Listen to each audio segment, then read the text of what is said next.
하나님께 감사하며 하나님을 영광스럽게 하는 그런 자녀이기를 원합니다. 오늘 드리는 예배가 아버지께 기쁘게 받아들여지는 향기가 되게 하여 주시옵소서. 예수님 이름으로 기도드리옵나이다. 아멘. 아멘. 우리 오늘 말씀은 데살로니가 후서 2장 13절부터 17절까지 보도록 하겠습니다.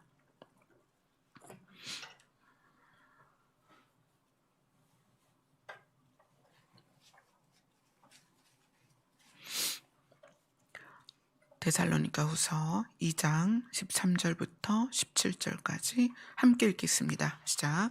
주께서 사랑하시는 형제들아, 우리가 항상 너희에 관하여 마땅히 하나님께 감사할 것은 하나님이 처음부터 너희를 택하사 성령의 거룩하게 하심과 진리를 믿음으로 구원을 받게 하심이니, 이를 위하여 우리의 복음으로 너희를 부르사 우리 주 예수 그리스도의 영광을 얻게 하려 하심이니라. 그러므로 형제들아, 굳건하게 서서 말로나 우리의 편지로 가르침을 받아 전통을 지키라. 우리 주 예수 그리스도와 우리를 사랑하시고 영원한 위로와 좋은 소망을 은혜로 주신 하나님 우리 아버지께서 너희 마음을 위로하시고 모든 선한 일과 말에 굳건하게 하시기를 원하노라. 아멘. 우리가 지금 8번의 성령에 대한 과정 중에 이제 마지막 수요일 날 마지막 성령으로 나누고 오늘은 그 7번째입니다. 성령의 거룩하게 하심에 대해서 보도록 하겠습니다. 이 성령의 거룩하게 하심에 대하여 이야기를 하는 지금 이 데살로니가 후서를 지은 사도 바울은 이 성령의 거룩하게 하심에 대한 말을 꺼내기에 앞서서 이 말을 왜 꺼내는가를 데살로니가 후서 2장 1절로부터 쭉 시작을 해요. 자, 2장 1절을 우리 같이 읽겠습니다. 데살로니가 후서 2장 1절을 같이 읽겠습니다. 시작.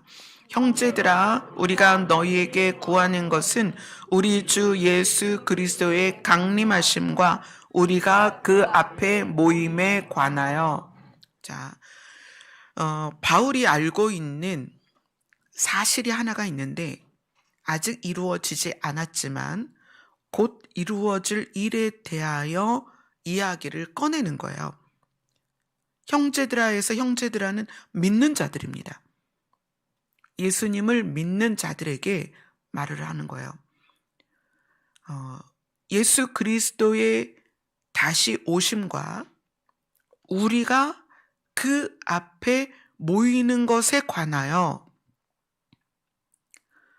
자, 지금 이제 주제 시작이 그거예요. 예수 그리스도의 강림하심과 우리가 그 앞에 모이는 것에 관하여 이제 그 일어나는 모든 일들에 대해서 지금 이야기합니다.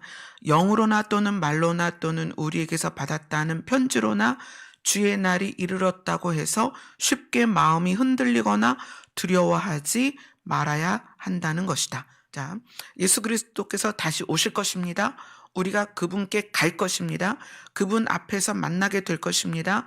그런데 그것에 대하여 우리가 듣는 말이나 가르침이나 어떤 현상들에 의하여 우리의 마음이 흔들리거나 두려워하지 말아야 하고, 그리고 그 일이 일어나는 어떤 경계, 이 일이 반드시 일어날 거지만 징조들이 있습니다. 그 일이 예수 그리스도가 다시 오시고 우리가 그분 앞에 모이는 일이 있기 전에 어떤 일이 있을 거냐 하면 데살로니가 후서 2장 3절을 우리가 다 같이 읽겠습니다. 시작. 누가 어떻게 하여도 너희가 미혹되지 말라. 먼저 배교하는 일이 있고 저 불법의 사람 곧 멸망의 아들이 나타나기 전에는 그 날이 이르지 아니하리니. 자, 요 부분이 왜 지금 우리에게 중요하냐면 이 멸망의 아들이 나타나서 우리에게 그가 누구다라고 정확하게 알기 전에는 그 일이 일어나지 않을 거라는 거예요.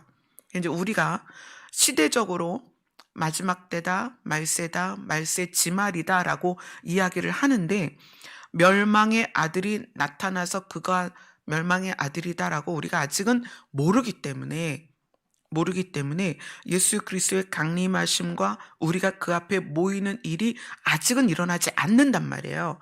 그런데 이 상황에서 우리는 소문으로만 듣는 거죠.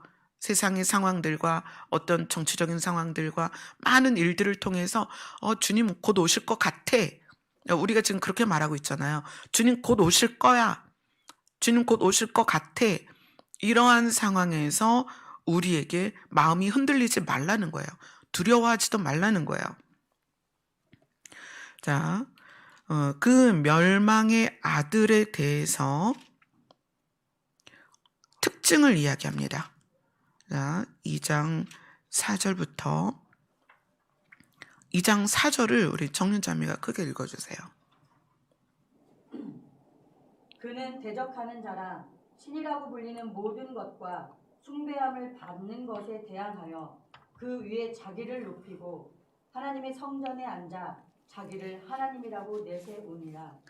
네, 그런 자가 나타날 것입니다. 이거는 이 말을 그대로 해석해야 돼요. 이런 자가 반드시 나타날 것입니다. 그래서 그 부분에 대해서 9절을 한번 같이 읽겠습니다. 9절, 10절을 같이 읽겠습니다. 시작. 악한 자의 나타남은 사탄의 활동을 따라 모든 능력과 표적과 거짓 기적과 불의의 모든 속임으로 멸망하는 자들에게 있으리니 이는 그들이 진리의 사랑을 받지 아니하여 구원함을 받지 못함이라. 여기에는 지금 세 부류의 사람이 나타나는데 세 부류가 나타나요. 하나는 악한 자, 그 다음에 나타나는 건 사탄, 그죠? 그 다음에 10절에는 멸망하는 자들, 이렇게 세 부류가 나와요. 하나는 악한 자, 그 다음에 두 번째는 사탄, 세 번째는 멸망하는 자들. 그럼 악한 자는 누구냐면 우리가 방금 읽었던 멸망의 아들입니다. 악한 자는 멸망의 아들이에요. 이 멸망의 아들의 특징은 신이라고 불리는 사람들이 숭배하는 그 모든 존재 위에 자기를 높여서 자기 자신이 하나님이라고 내세우는 자가 나타날 거라는 거예요. 그게 악한 자입니다. 근데 그 악한 자는 누구에 의하여 활동을 하냐면 사탄의 활동을 따라, 그러니까 사탄이 그를 움직여서 사탄이 그에게 능력을 주어서 모든 능력과 표적과 거짓 기적과 속임을 가지고 일을 할 거라는 거예요. 악한 자와 사탄은 구별이 돼야 되는데 사탄은 에덴 때부터 활동한 타락한 천사이고 그 사탄이 어떤 한 자에게 모든 능력을 다 줍니다. 그래서 그 악한 자에게 능력과 표적과 기적이 나타난다. 그리고 그가 속여서 멸망하게 하는 자들이 있습니다. 이 멸망하는 자들의 특징은 뭐냐면 진리의 사랑을, 예수 그리스도의 사랑을 받아들이지 않아서 구원을 받지 못하는 자들입니다. 우리는 사탄의 활동을 지금도 보고 있고 멸망하는 자들이 현재 있습니다. 그러나 아직 이 악한 자가 자기가 하나님이라고 내세우는 것을 보지는 못하고 있는 때예요. 금방 드러나겠죠. 지금 활동을 하고 있습니다. 드러나지 않을 뿐이에요. 언젠간 드러나겠죠. 그러면 예수 그리스도의 오심이 바로 진행이 되겠죠. 우리는 지금 그런 긴박한 상황에 있습니다. 근데 이러한 때에 바울이 악한 자가 나타나서 우리 눈에 드러나기 전에 우리에게 이제 이야기를 하는 거예요. 주께서 사랑하시는 형제들아. 오늘 본문이 그렇게 시작하죠. 악한 자가 아직 드러나지 않은 이 상황에서 주께서 사랑하시는 형제들아. 우리가 항상 너희에 관하여 마땅히 하나님께 감사할 수밖에 없는 것은 하나님이 너희를 택해서 성령의 거룩하게 하심과 진리를 믿음으로 구원을 받게 하신 것 때문에 우리는 하나님께 감사를 한다. 이 구원을 위하여 우리의 복음으로 너희를 불렀고 우리 주 예수 그리스도의 영광을 얻게 하려 합니다. 예수 그리스도의 영광이란 사망을 이긴 거예요. 예수 그리스도의 영광이란 사망을 이기신 몸으로 하늘에 올라가신 그 모습이에요. 이제 우리는 예수 그리스도의 영광을 우리가 갖게 될 것입니다. 이제 곧 그날이 와요. 바울은 지금 그거를 이 데살로니가 전후서를 통해서 예수 그리스도의 재림과 그 사건에 대해서 우리에게 아주 자세히 알려주고 있습니다. 그런데 이 악한 자가 우리 눈에 드러나기 전에 우리에게 이루어져야 될 과정이 있는데 그게 뭐냐면 성령의 거룩하게 하심이라는 거예요. 성령의 거룩하게 하심이란 뭘까요? 성령은 우리가 두 가지의 부분에서 방향에서 봐야 됩니다. 성령은 본질이 있고 성령의 기능이 있습니다. 이것을 분명하게 구분해서 우리가 다루어야 돼요. 성령에게는 성령의 본질이 있고 성령의 기능이 있다. 자, 고린도전서 한번 가보겠습니다. 고린도전서 2장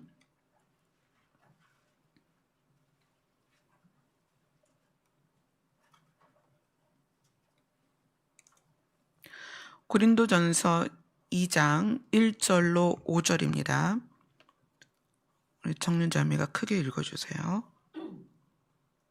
형제들아, 내가 너희에게 나아가 하나님의 증거를 전할 때에 말과 지혜의 아름다운 것으로 아니하였나니 내가 너희 중에서 예수 그리스도와 그가 십자가에 못 박히신 것 외에는 아무것도 알지 아니하기로 작정하였습니다. 내가 너희 가운데 거할 때에 약하고 두려워하고 심히 떨었노라. 내 말과 내 전도함이 설득력 있는 지혜의 말로 하지 아니하고 다만 성령의 나타나심과 능력으로 하여 너의 믿음의 사람의 지혜에 있지 아니하고 다만 하나님의 능력에 있게 하려 하였노라. 네, 바울이 예수 그리스도와 예수 그리스도의 십자가 사건, 구원이죠. 예수 그리스도와 구원에 대하여 사람들에게 알리는 방법으로 무엇을 했다? 성령의 나타나심과 능력으로 했다. 성령의 나타나심과 성령의 능력은 성령의 기능입니다. 근데 무엇을 목적으로 하는 기능이냐? 우리가 기능은 목적이 있죠.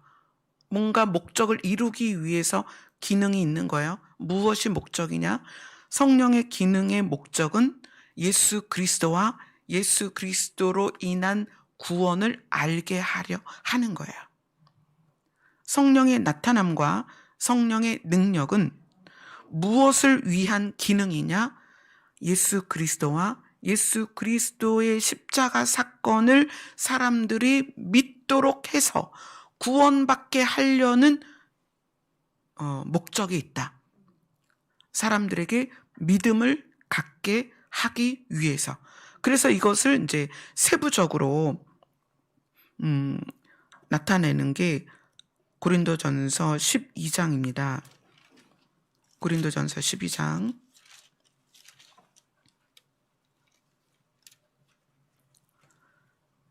3절로 11절까지입니다.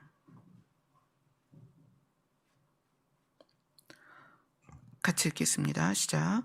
그러므로 내가 너희에게 알리노니 하나님의 영으로 말하는 자는 누구든지 예수를 저주할 자라 하지 아니하고 또 성령으로 아니하고는 누구든지 예수를 주시라 할 수 없느니라. 은사는 여러 가지나 성령은 같고 직분은 여러 가지나 주는 같으며 또 사역은 여러 가지나 모든 것을 모든 사람 가운데서 이루시는 하나님은 같으니 각 사람에게 성령을 나타내심은 유익하게 하려 하심이라. 어떤 사람에게는 성령으로 말미암아 지혜의 말씀을, 어떤 사람에게는 같은 성령을 따라 지식의 말씀을, 다른 사람에게는 같은 성령으로 믿음을, 어떤 사람에게는 한 성령으로 병 고치는 은사를, 어떤 사람에게는 능력 행함을, 어떤 사람에게는 예언함을, 어떤 사람에게는 영들 분별함을, 다른 사람에게는 각종 방언 말함을, 어떤 사람에게는 방언들 통역함을 주시나니 이 모든 일은 같은 한 성령이 행하사 그의 뜻대로 각 사람에게 나누어 주시는 것이니라. 성령께서 성령의 뜻대로 각 사람에게 필요에 따라 이 성령의 능력들을 나누어 주십니다. 그래서 그것이 은사라는 이름으로 신앙생활 안에서 드러나죠. 저는 어렸을 때부터 이제 아버지의 목회를 보아왔고 또 남편의 목회하는 과정에 함께 왔습니다. 어렸을 때 그때가 아마 중학생이었던 것 같아요. 저희 아버지께서 목회하실 때 암 환자가 저희 교회를 왔어요. 근데 암이 재발돼서 이제 가망이 없다 그런 상태로 오셨어요. 그래서 이분은 더 이상 어디서 치료할 수 없고 그러니까 교회를 오셔서 거기에서 함께 교회에서 먹고 자고 하면서 기도를 했어요. 근데 그날 여러 명이 모여서 그 아픈 분을 가운데 두고 저 이제 아버지하고 어머니하고 교회 권사님들, 연세 많은 권사님들, 집사님들 모여서 기도를 막 하는데 기도를 하다가 어느 분이 기도 멈춘 후에 이렇게 이야기를 하는 거예요. 우리 중에 누가 하나가 나갔다. 그렇게 표현을 하는 거예요. 근데 보니까 아무도 나간 사람이 없는 거예요. 근데 다시 어떤 분이 우리 중에 누가 나간 게 아니고 어떤 검은 게 나갔어. 그러니까 이제 저희 아버지께서 아마 질병을 붙잡고 있던 귀신이 나갔을 거다. 그렇게 검은 형체가 나갔다 표현을 했는데 그분이 실제로 자궁암 말기였는데 그게 재발돼서 더 이상 손을 쓸 수 없는 말기 암 환자였어요. 근데 그 병이 치유를 받고 정상이 됐어요. 어떤 분은 루마티스 관절염 여자분이었는데 이 관절이 다 툭툭 붉어지고 외적으로도 막 고름이 질질 흘리는 그런 분이었어요. 그래서 일상을 살 수가 없어요. 통증과 고름이 나오고 막 냄새가 나고. 근데 저희 아버지께서 그 손을 붙잡고 그 고름을 짜내면서 매일 기도를 해주셨어요. 근데 그게 치유가 돼서 나중에 뭐 쌀가게를 하셨다 뭐 이런 이야기를 들었어요. 네, 일을 하실 수 있게 된 거죠. 우리는 사역의 현장에서 참 많은 일들을 봅니다. 저희 남편이 사역할 때는 남편은 특별히 치유도 있었지만 예언이나 또 통변에 있어서 통변은 이렇게 회중이 다 모여서 같이 기도를 하잖아요. 그러면 남편이 목회자로서 이제 앞에서 기도회를 인도를 하는데 회중 전체의 방언을 단번에 통변을 해요. 그래서 그 통변한 것을 한 사람 한 사람에게 기도 끝나고 나서 다 이야기를 해줘요. 그런 건 굉장히 놀랍죠. 놀라운 거죠. 그런 어떤 은사들은 또 이제 다른 참 많은 은사들을 저도 간접적으로 경험하고 보면서 왔는데 왜 하나님은 이 성령으로서 이 모든 일들을 각 사람들에게 드러내어 나타내실까? 그것은 성령이 아니고서는 사람이 하나님을 믿을 수 없다. 하나님을 아버지라고 할 수 없다. 예수 그리스도를 인정할 수 없다. 첫 번째, 그 믿음에 대하여 확증을 주시는 거예요. 은사들을 통해서, 또 성령이 행하시는 기적들을 통해서, 성령이 드러내시는 일들을 통해서 경험케 하시는 거예요. 신을 경험케 하시는 거예요. 많은 사람들이 이론적으로 또는 성경을 통해서 하나님을 배우고 교육을 받지만 하나님은 살아계시거든요. 그 살아계신 하나님을 경험케 하는 것이 성령의 나타남이에요. 일하시는 거예요. 뭐 꿈 가운데도 일하시고, 우리 개인에게 음성으로도 일하시고, 음성으로 계시하시고, 또 능력으로, 병 고침으로, 뭐 여러 가지 다양한 것으로 나타나서 일을 하십니다. 이것이 성령의 기능이에요.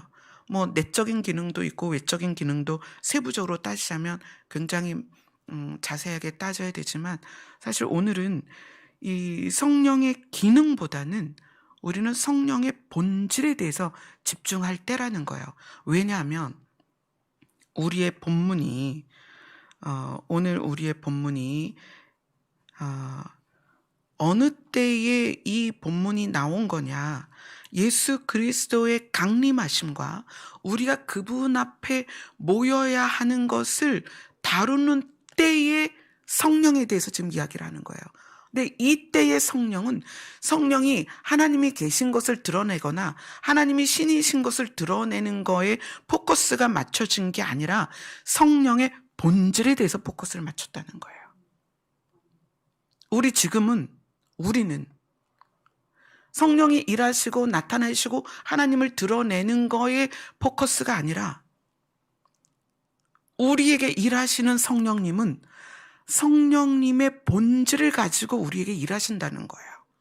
근데 이것이 우리가 우리 스스로가 자꾸 성령의 나타나심으로 마음이 움직이면 성령의 본질이 우리 안에서 드러나시는 것에 따라가질 못해요.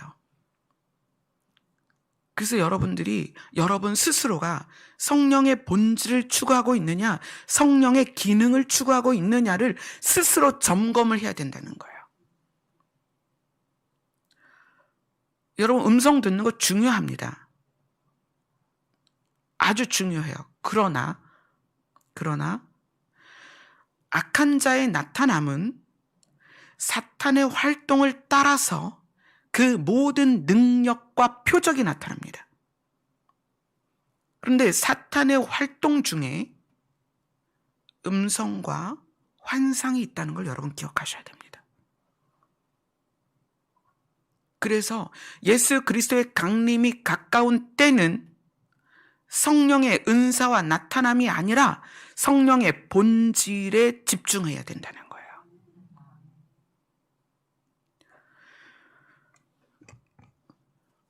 정말 중요한 거예요. 이거는 정말. 오늘 바울이 이 데살로니가 후서를 적으면서 예전에 이방인들을 향하여 복음을 전할 때와 좀 자세가 달라요. 사도행전에서의 그 복음을 전하는 때와 이거는 좀 다르다는 거예요. 데살로니가 전후서는 예수 그리스도의 재림에 포커스를 맞췄는데, 그 재림에 포커스를 맞추는 이 사도 바울의 마음이 성령과 성도가 연결되는 그 부분을 성령의 능력과 나타나심이 아니라 성령의 본질에 포커스를 맞추고 있다는 거예요. 그럼 지금 이 세대에서 우리는 무엇에 포커스가 맞춰져야 되느냐? 성령의 본질이다. 아멘. 자, 성령의 본질에 대해서 한번 보도록 하겠습니다. 고린도전서 6장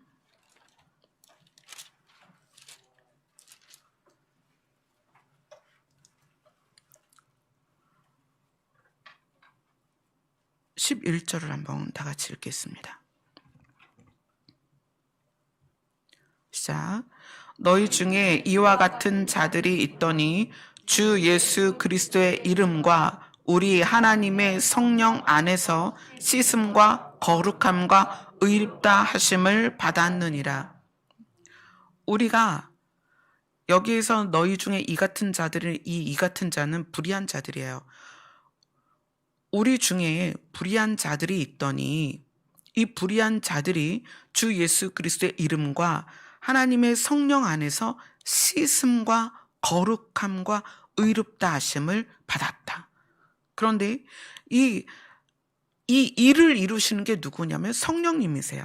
성령님은 우리에게 오셔서 우리를 씻으시고 거룩하게 하시고 우리를 의롭다 하십니다. 성령이 우리에게 하시는 일 중에 이 거룩함이라는 것은, 거룩함이라는 단어를 우선 독립적으로 보면 거룩함이란 하나님과 연합되는 것입니다. 제가 처음에 이 거룩이라는 단어를 가지고 씨름할 때가 있었어요. 하나님, 이 거룩함이 뭘까요? 우리는 이 거룩함이 도덕적이고 윤리적이어서 우리가 사람의 눈으로 볼 때 흠잡을 게 없는 상태, 그래서 교회 안에서 뭔가 장로님들의 어떤 근엄함이나 목회자의 권위 앞에서 거룩함을 느끼는 것처럼 생각을 했었어요. 그런데 하나님께서는 그 거룩함을 하나님과 연합하는 것이다, 이렇게 말씀하세요. 그리고 이거는 다른 걸로 말하면 분리를 말하는 것인데, 거룩은 세상과 분리되고 세상과 분리된 상태에서 그대로 있는 것이 아니라 하나님과 연합돼야 된다는 거예요.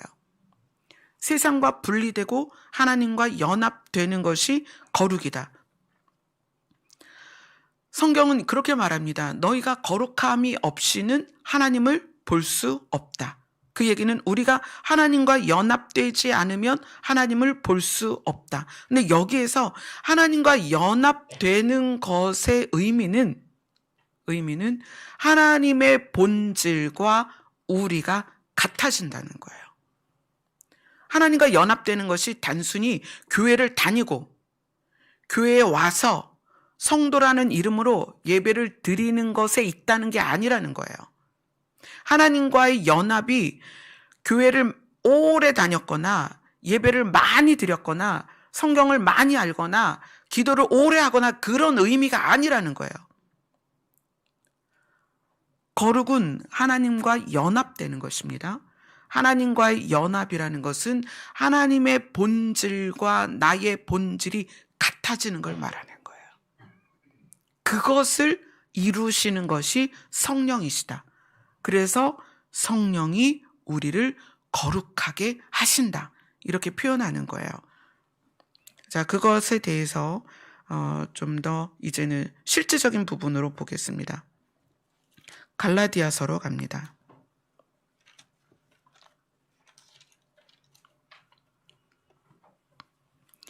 갈라디아서 5장입니다.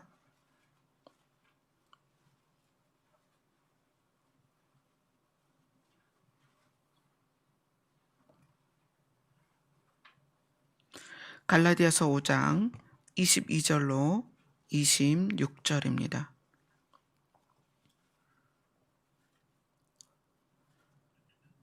같이 읽겠습니다. 시작. 오직 성령의 열매는 사랑과 희락과 화평과 오래 참음과 자비와 양선과 충성과 온유와 절제니 이 같은 것을 금지할 법이 없느니라. 그리스도 예수의 사람들은 육체와 함께 그 정욕과 탐심을 십자가에 못 박았느니라. 만일 우리가 성령으로 살면 또한 성령으로 일하니 헛된 영광을 구하여 서로 노엽게 하거나 서로 투기하지 말지니라. 성령의 본질은 성령의 상태를 말하는 거예요. 이 성령이 우리 안에 오셨다는 것은 그 본질을 가지고 와서 우리의 질을 바꾼다는 거예요. 근데 이것에 우리가 집중하지 않으면 자꾸 우리가 어디로 흘러가냐면 우리가 육으로 살기 때문에 육으로 느끼는 것에 집중하게 돼요. 근데 육으로 느끼는 것은 보통은 성령이 기능으로서 우리에게 드러내시는 성령의 나타남, 이것에 집중을 하게 된다는 거예요. 제가 남편이 이제 사역을 할 때 남편이 저에게 신학을 해라. 그래서 남편의 사역을 함께 하자라고 이야기를 굉장히 여러 번 했었어요. 근데 저는 그게 너무 싫었어요. 왜냐하면 목회를 하시는 분들이 또는 은사가 나타나서 은사로 사역하는 분들이 전혀 본이 되지 않는 거예요. 저는 태어나면서부터 부모에 의하여 교회를 다녔고 어린 시절부터 지금 이 나이에 이르기까지 교회를 떠나본 적이 없어요. 물론 중학교 때 사춘기가 와서 그런 고민은 한 적이 있었습니다. 내가 믿지 않는 가정에서 태어났다면 내가 스스로 하나님을 믿을 수 있었을까? 그때 처음 하나님이라는 존재와 저를 분리해서 스스로 하나님을 찾는 것에 대하여 고민을 했던 때가 있었어요. 그때 외에는 하나님을 떠나서 산다는 건 상상도 할 수 없었어요. 그런 제가 가장 많이 보아온 게 뭐냐면 목회자의 불법과 목회자의 악함과 은사를 가지고 있는 사람들이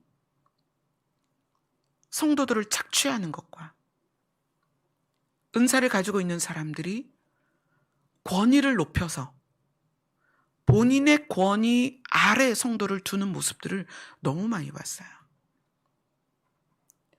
목회자들끼리 서로 싸우고 목회자 부부가 서로 싸우고 그 미움 안에서 분노하며 성도들에게 복종을 강요하고 이런 모습들을 너무 많이 봤기 때문에 제가 남편에게 내가 절대 목회 안 한다.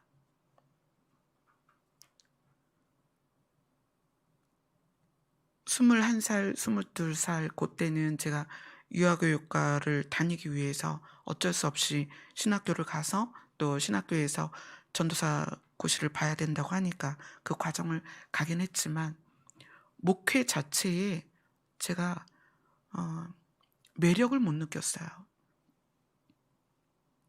본이 되는 목회자를 본 적이 없어요. 왜 그럴까요?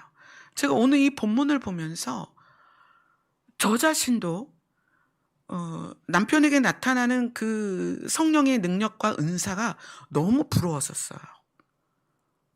너무 멋있는 거예요.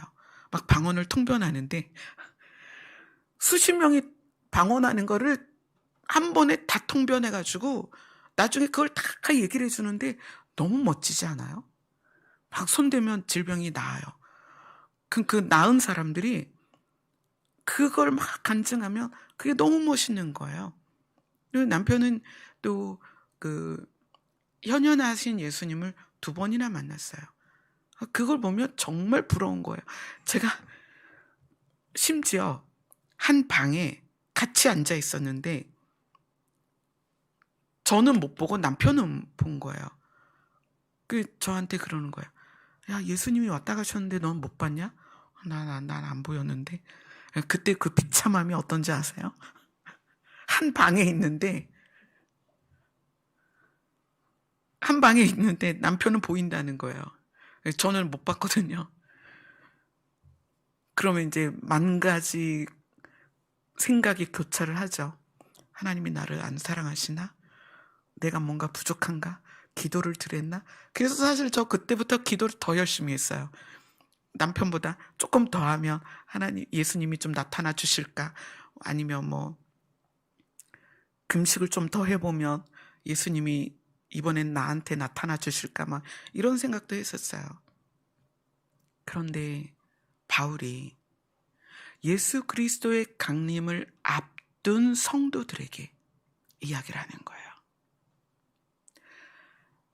예수 그리스도의 강림을 앞두고 그분 앞에 모여야 되는 성도들에게는 그게 아니라 성령의 거룩하게 하심에 집중하라는 거예요. 성령의 본질에 대하여 집중해라. 사과나무에는 사과가 열리고 포도나무에는 포도가 열립니다. 성령이 임하시면 성령의 본질이 우리에게서 드러나야 되는 거예요. 근데 그 성령의 본질이 뭐냐? 그것을 오늘 갈라디아에서는 성령의 열매다라고 이야기를 해요. 근데 성령의 열매를 가만 보니까 사랑과 희락은 우리 마음이 기쁜 거예요. 마음이 기쁘고 즐거운 거예요. 이 마음의 기쁘고 즐거움은 외부적인 상황에 의한 게 아니라, 그래서 성경이 가르치시는 항상 기뻐해라. 이 항상 기쁨은 상황이 나에게 주는 기쁨이 아닙니다. 타인이 나에게 주는 즐거움이 아니에요. 내 안에 고여 있는 기쁨이라는 거예요. 내 안에 머물러 있는 기쁨입니다. 물론 저 같은 경우는 이번 주가 계속 주일인 것 같아요.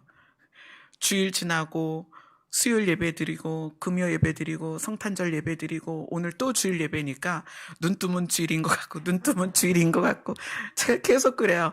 그래서 계속 교회에서 설교 준비하고 아침마다 교회에 나와 있고, 그래서 제가 찬미한테 야, 이번 주는 계속 주일이다 그랬어요. 그리고 이제 피곤할 수 있죠. 또 전화로 상담이 많이 와요. 요즘 특히나 더 그래요. 그래서 여러분들이 전화 통화가 한 번에 안 되는 경우가 많을 거예요. 계속 저는 통화 중이에요. 막 이제 그런 상황이니까 피곤하고 몸은 지치죠. 그래서 막 코가 헐어가지고 코가 헐어서 딱증이 생기니까 또 보기도 안 좋고, 진짜 제가 거울 보면서 지저분하다 막 이러고 그래요. 근데 어떻게 할 수가 없어요. 피곤하니까. 목소리도 이제 안 나오고 소리가 갈라지고 막 이래요. 그런데 그러함에도 불구하고 내 안에 기쁨과 즐거움이 있다는 거예요. 외부에서 오는 게 아니라 내 안에서 샘솟는 기쁨과 즐거움이 있다는 거예요. 만약에 내 안에서 샘솟는 기쁨과 즐거움이 없다면 제가 어떻게 하겠어요? 여러분들한테 막 짜증내고 화나고 어디가 청소가 안 됐어 뭐가 막 그럴 거 아니에요. 여러분 한번 살펴보세요. 남편이 갑자기 월급도 안 갖고 오고 아내가 설거지를 막 싸놓고 그러는 상황인데, 애들은 떠들고 울고 막 그러는 상황인데, 그럴 때 살펴보세요. 내 안에 기쁨과 즐거움이 있는가? 성령은 우리 안에서 기쁨과 즐거움을 샘솟게 하십니다. 그분의 본질이라는 거예요. 기쁨과 즐거움은 그분의 본질입니다. 그분이 내 안에 있다면 상황과 형편에 상관없는 기쁨과 즐거움이 내 안에 있다는 거예요. 성령이 우리 안에 계시다면 그분의 본질인 화평이 우리 안에서 드러납니다. 이 화평은, 자 보세요. 하나님이 우리를 사랑하시는데 우리의 행동에 의해서 하나님의 사랑이 변하는가? 아니요. 하나님의 사랑은 변함이 없습니다. 그래서 이렇게 표현하세요. 나의 사랑에서 너희를 가져갈 자가 없다. 너희가 어떤 상황이든지 너희가 나를 바라보고 있는 너희의 모든 부분을 내가 이해하고 사랑한다. 그리고 어느 정도로 사랑하냐면 우리를 잃어버리지 않도록 사랑의 줄로 꽁꽁 묶어서 그 사랑의 줄을 하나님이 붙잡고 계세요. 때로는 우리가 거짓말할 수도 있고 두려워할 수도 있고 연약할 수도 있고 좌절할 수도 있고 여러 가지 자잘한 죄를 지을 수도 있어요. 하지만 하나님은 우리를 사랑의 줄로 묶어서 붙잡고 계시다는 거예요. 이 화평은 관계에서 드러납니다. 화평은. 하나님은 우리의 관계를 훼손하지 않으려고 하세요. 근데 우리는 우리가 만나는 사람과의 관계에서 상대에 의하여 내가 자꾸 바뀌어요. 저 사람이 마음에 들면 잘 지내다가 저 사람이 마음에 안 들면 화를 내거나 짜증을 내거나 마음이 틀어져 버려요. 그런데 성령의 본질은 상대와 나와의 관계를 화평케 하는 능력이 있어요. 성령이 내 안에 깊이 계셔서 성령이 내 안에 충만한 사람은 상대가 나에게 어떻게 대하든지 관계를 화평케 유지합니다. 그게 성령의 능력이고 본질이에요. 그래서 여러분들이 사람과 관계하는 자기의 모습을 보세요. 만약에 내가 상대에 의하여 관계가 유지되는 것이 오르락내리락하고 끊어졌다 붙었다 하고 삐졌다 토라졌다 만났다 이러고 계속 반복하고 있다면 성령의 본질이 내 안에서 그 능력을 발휘하지 못한다는 거예요. 왜? 내가 성령의 본질에 집중하고 있지 않기 때문에. 한번 하나님께서 그런 말씀을 주셨어요. 너의 마음이 흐르는 대로 내가 해줄 것이다. 만약에 제가 성령의 은사 쪽으로 마음이 흐르면 성령의 은사가 빈번히 더 많이 나타날 거예요. 그러면 사역을 하는데 유익하긴 하겠죠. 그러나 저는 내면이 메마르게 될 거예요. 왜냐하면 저의 마음이 성령의 외적 활동에 집중하기 때문에 내 안의 본질에 약화돼서 저는 굉장히 메마르게 될 거라는 거예요. 그래서 거칠어지고 화를 잘 내고 싸우고 여러분들에게 소리를 지르고 이런 일들이 일어날 거라는 거죠. 자, 보면 성령의 본질은 오래 참음과 여러분 이 참음이 안 되면 참는 게 안 되면 아직 여러분이 성령의 본질에 집중하는 게 안 되고 있다는 거예요. 성령이 내 안에 깊이 들어오셔서 내가 그 성령의 본질에 집중되어 있으면 우리는 많은 부분에서 참을 수 있는 힘이 생겨요. 하나님이 우리에 대하여 참지 않으면 우리는 벌써 지옥 갔을 거예요. 하나님은 끝까지 참으십니다. 언제까지? 우리가 아버지의 나라에 들어갈 때까지. 어떻게 참으세요? 억지로가 아니라 사랑으로 참으신다는 거예요. 자비와 양선은 친절하고 따뜻한 마음이 내 안에 커져서 이 자비는 이제 마음 쪽에서 작동을 하고요. 양선은 행동 쪽에서 작동을 해요. 근데 이 양선은 친절하고 착한 마음에서 출발된 행동을 말하는 거거든요. 그래서 자비와 양선이 내 안에서 어떻게 밖으로 드러나냐면 부드럽고 친절하게 말할 줄 알아요. 내가 좋아하는 사람에게 그러는 게 아니라 나를 싫어하거나 나를 미워하는 사람에게조차도 부드럽고 친절하게 말하고 행동합니다. 이것이 자비와 양선이에요. 나를 싫어하고 나를 욕하는 사람에게도 이렇게 행동한다면 불쌍하고 연약한 사람에게는 얼마나 더 부드럽고 따뜻하게 행동을 하겠냐는 거예요. 그래서 성령이 깊이 우리 안에 충만한 사람은 타인에 대하여 관계 안에 늘 부드럽고 따뜻합니다. 심지어 나를 욕하고 나에게 저주하는 사람에게조차도 그럴 수 있다는 거예요. 그 다음에 충성이라는 것은 모든 사람을 대할 때 마음의 중심으로 대하는 거예요. 거칠애나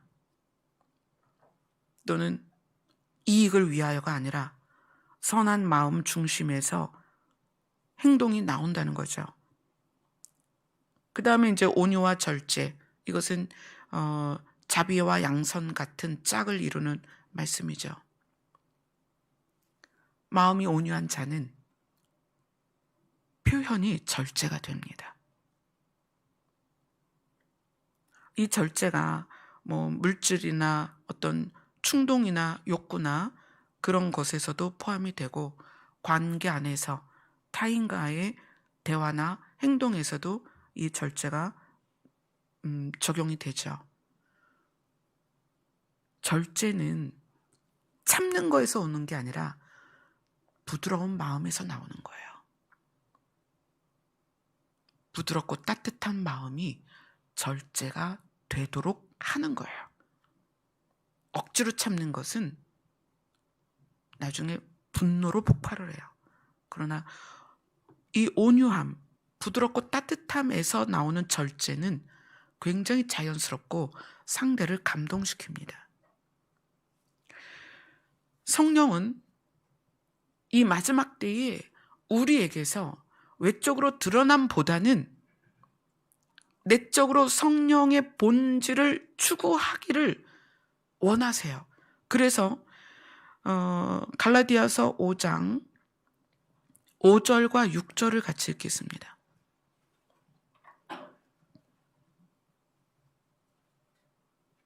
같이 읽겠습니다. 시작. 우리가 성령으로 믿음을 따라 의의 소망을 기다리노니 그리스도 예수 안에서는 할례나 무할례나 효력이 없으되 사랑으로서 역사하는 믿음뿐이니라. 자, 이거를 좀 더 구체적으로 설명을 한다면, 예수 그리스도께서 강림하시고 우리가 그분 앞에 모이는 것이 우리의 소망입니다. 그것만이 우리의 가장 큰 소망이에요. 근데 그 소망을 기다리는데 어떻게 기다리냐면, 성령께서 우리 안에서 우리를 그 소망을 기다릴 수 있는 힘을 주시는데, 그 힘이 믿음이란 말이에요. 근데 이 믿음이 무엇이냐면 사랑으로서 역사하는 믿음으로 그 소망을 기다린다는 거예요. 근데 그것을 누가 가능하게 한다? 성령이 그것을 가능하게 한다. 이 믿음이 예수 그리스도가 우리 안에 오셔서 우리의 죄를 사하시고 우리를 예수님처럼 하나님의 나라에서 살게 하는 그 상속권을 주셨다라는 것을 믿는 믿음이 있는데, 이 믿음이 이 땅에서 사는 동안에 이 믿음이 무슨 힘으로 가동이 되냐면 사랑으로 이 믿음이 가동돼야 된다는 거예요. 근데 이것을 이루시는 분이 성령이라는 거예요. 여러분들이 하나님의 나라를 소망할 때 하나님께서는 성령을 우리 안에 부으셔서 그 하나님의 나라를 갈 수 있도록 도우세요. 성령이 반드시 우리를 도우십니다. 그런데 우리 마음이 그 성령의 도우심을 받아들일 때, 또는 성령이 우리 안에서 일하시도록 허용할 때 우리의 마음의 방향이 어디로 가야 되냐면 성령의 본질로 가야 된다는 거예요. 그래서 나를 점검할 때, 나를 바라볼 때, 나를 확인할 때 성령의 본질이 내 안에 있느냐를 꼭 날마다 확인을 하셔야 된다는 거예요. 아멘. 이런 내용이, 사실 본질을 다루는 내용은 되게 딱딱하고 재미가 없어요. 그러나 본질을 잃어버리고 껍데기만 가지고 있으면 그것은 진짜가 아니에요. 죽은 거예요. 예전에 제가 말씀드렸죠? 자, 토끼가 있는데 너무 예쁘잖아요. 저도 토끼를 집에서 키워봤거든요. 그냥 거실에서 토끼를 키울 수가 있어요. 토끼는 화장실도 잘 가리고요. 소리도 안 나고 냄새도 안 나고 되게 키우기가 편해요. 그 토끼를 저희 아이들도 되게 예뻐했었는데 만약에 토끼 박제를 갖다 놓는다면 어떻겠어요? 그 토끼 박제는 굉장히 징그럽죠. 살아있는 것이 아름답습니다. 미스코리아도 죽으면 옆에 못 가요. 살아있는 것이 아름답습니다. 믿음도 살아있어야 하고 우리의 신앙이 살아있어야 돼요. 근데 그 살아있다는 것은 성령의 본질이 그 안에 있어야 살아있는 거예요. 우리의 믿음이 언제 아름다운가? 성령의 본질이 역사하는 믿음이어야 된다. 우리의 신앙생활이 언제 아름다운가? 성령의 본질로서 드러나는 신앙생활이어야 아름답습니다. 아멘. 이 성령에 대한 내용이 이제 수요일 날 마무리가 될 건데, 이 8편이 쭉 이제 여러분이 시간이 있으면 그냥 한 번에 쭉 몰아듣기를 한번 해보세요. 그러면 더 확실하게 이 형태가 드러날 것입니다. 2022년이 이제 다음 주 첫 예배가 될 것입니다. 여러분 인생에 2022년이 올 거라고 생각이 됐었나요? 저는 2022년이 제 인생에 있을 거라고 생각을 안 했는데 참 2022년이 드디어 왔습니다. 21년 마지막 날 송구 영신 예배는 12월 31일 금요일이고요. 11시에 예배당에서 예배를 드리도록 하겠습니다. 그래서 여러분들께서 오실 수 있는 분들은 21년 마지막 예배를 함께 모여서 드릴 수 있었으면 하는 마음입니다. 그리고 달력이 필요하신 분들은 달력을 주문해 주세요. 그 달력이 내년 표어하고도 연결이 됩니다. 내년 표어는 올해 표어가 뭔지 아세요? 여기 이렇게 나오죠. 신부의 예복을 준비하라. 근데 그 신부의 예복을 어떻게 준비할지 이제 좀 더 실제적으로 내년에 함께 나눌 거예요. 그래서 내년 표어는 십자가로 엮는 신부의 예복입니다. 그래서 우리가 예수 그리스도의 강림과 그 앞에 모이는 것에 임박한 세대로서 그 날이 언제일지는 모르지만 임박한 세대로서 우리가 이 땅을 살아가는 동안에 어떻게 살아가야 될지를 더 서로 함께 나누는 그런 한 해가 될 것입니다. 기도하겠습니다.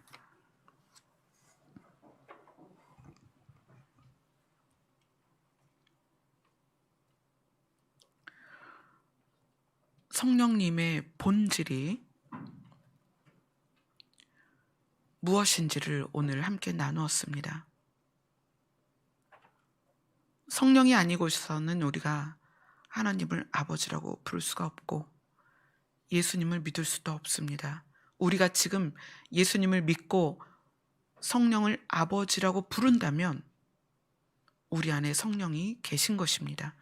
그렇다면 이제 우리는 성령의 나타남이 아니라 성령의 본질에 집중할 수 있게 하여 주시옵소서. 예수님 이름으로 기도드리옵나이다. 아멘. 네, 우리 집사님 나오셔서 광고 말씀 하시겠습니다.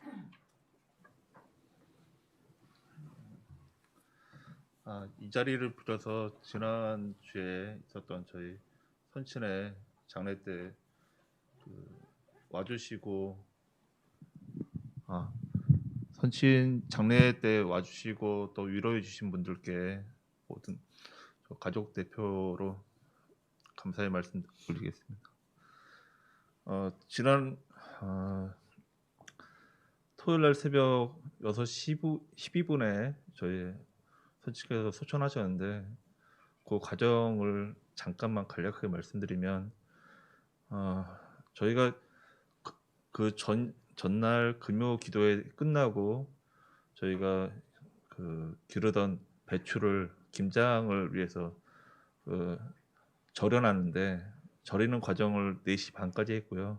잠깐 1시간 자다가 급하게 벨이 울려서 받았는데 아버님께서 심정지가 오셔갖고 지금 119를 타고 저 삼성의료원으로 이동 중이다라는 연락 받았고 저희가 5시 40분에 여기 홍성에 출발해서 서울로 가는 중에 목사님께 전화를 드려서 목사님 아버지가 심정지가 와서 병원으로 이송 중이라고 합니다. 말씀드리고 저희가 가는 중에 6시 15분에 아버님이 소천하셨다는 연락을 받았고요. 저희가 그 장례를 치르는 과정에서 하나님께서 또 은혜를 주신 게 뭐냐면 원래는 집에서 심정지를 오셨으면 거기서 119 구급대가 와서 경찰을 부르고 그 사인에 대해서 2주간을 조사를 해야 된다 합니다. 근데 119 구급대원이 거기서 경찰을 부르지 않고 그 심장이 아직 따뜻해서 병원으로 옮겼다는 사실입니다. 그 병원으로 옮겨서 병원 의사를 통해서 사망 진단을 하게 하셨고 사망 진단을 거기서 받음으로 저희가 그날 삼성의료원에 그 장례식장을 대기하고 있던 인원이 한 10분 정도 계셨는데 저희가 우선권을 받아서 빈소를 받게 됐고요. 그다음에 그날 또 토요일 날 오후에 눈이 많이 와서 그 화장장이 10명씩 한 타임당 10명씩 들어가게 돼 있는데 한 자리가 눈이 와서 못 들어오게 돼서 저희가 그 코로나로 화장장이 지금 뭐 많게는 뭐 2주, 3주 이렇게 밀려 있다는데 저희가 그냥 우선권을 받아서 그날 화장케 되었고요. 그래서 장례가 저희가 길게는 한 3주까지 밀릴 뻔했는데 하나님께서 모든 걸 그 지난주 토요일 날 하루로 다 끝나게 해주셨고 그리고 뭐 주일 날도 저희 평온케 해주셨고 뭐 저희 어머님 2007년도에 소천하셨을 때는 그 여운이 상당히 오래 갔었는데 이번에는 그냥 저도 장례 그 발인일 월요일 날 끝나고 화요일부터 출근했었고요. 그냥 마음을 추스릴 수 있는 힘과 용기 주셔서 저희 가족 모두가 지금 정상적으로 생활하고 있음을 감사드립니다. 다시 한번 저희 가족들한테 위로의 말씀 전해주시고 함께해 주신 모든 성도님께 다시 한번 감사의 말씀 전해드립니다. 감사합니다.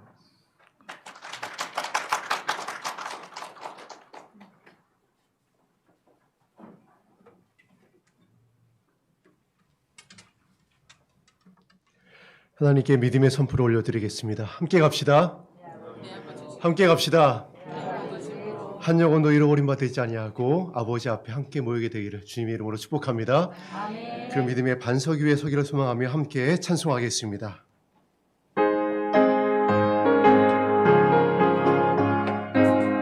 눈에 아무 증거 아니 되어도 이 눈에 아무 증거 아니 되어도 믿음만을 가지고서 늘 걸으며 이 귀에 아무 소리 아니 들려도 하나님의 약속 위에 서리라.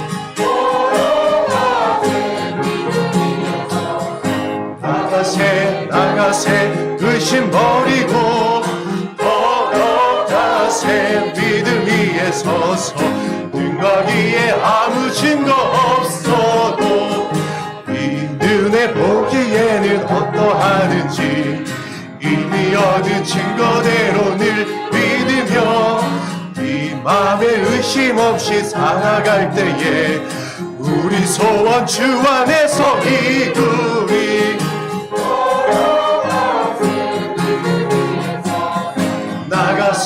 나가세 의심 버리고 걸어가세 믿음 위에 서서 눈과 귀에 아무 증거 없어도 주님의 거룩한 주 하나님 아버지는 참 이쁘다. 그 귀한 모든 약속 믿는 자에게 능치 못할 무슨 일이 있을까. 함께 갑시다. 아버지의 품으로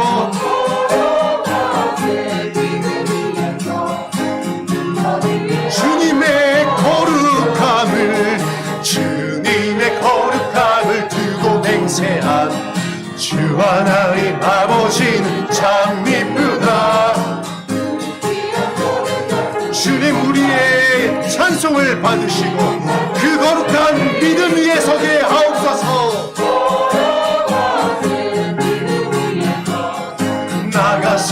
나가세 의심 버리고 걸어가세 믿음 위에 서서 능과 기에 아무 걸어가세.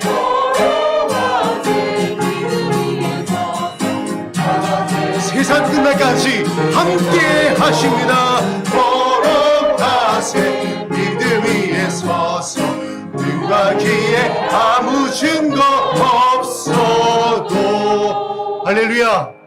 하나님께 영광의 박수 올려드립니다. 2020년에 함께 하신 하나님, 2022년에도 함께하여 주옵소서.